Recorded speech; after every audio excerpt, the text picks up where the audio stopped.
Welcome to the Literary Titan podcast. In every episode, we dive into a book we've just read and share our thoughts, from best-selling authors to rising literary stars. We read it. Now let's talk about it.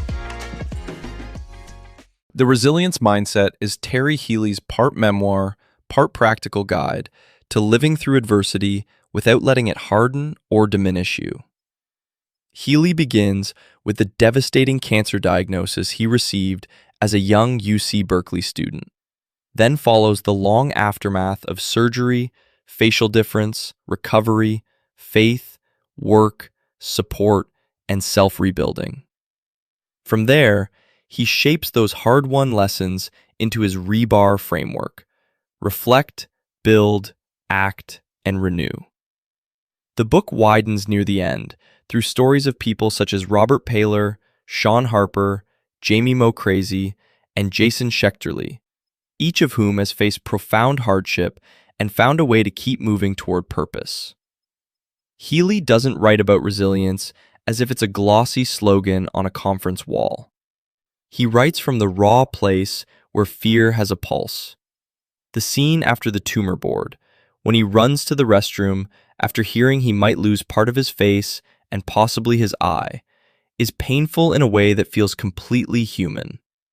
So is the moment on the Bay Bridge when Corey Hart's Never Surrender comes on the radio, and suddenly, almost mysteriously, the world lets in a little light.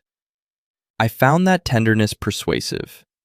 The take it away guy could have felt too neat in another book, but here, the encounter lands because Healey is so alive to the small mercies that arrive when a person is nearly out of strength.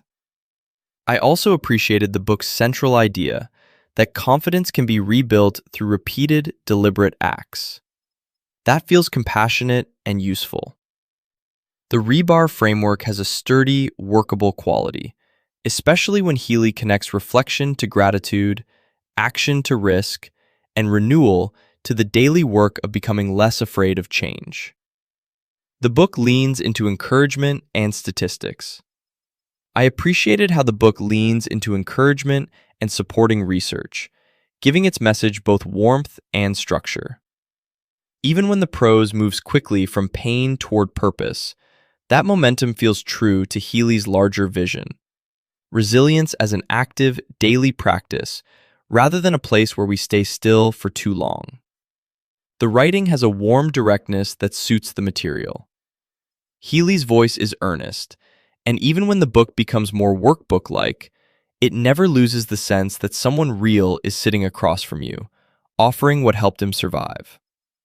The Resilience Mindset understands that adversity is not a single dramatic event, but a long-term internal weather system that changes how a person sees everything.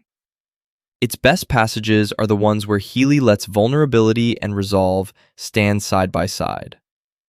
This is a good book for readers facing illness, grief, career disruption, insecurity, or any season that has shaken their sense of self.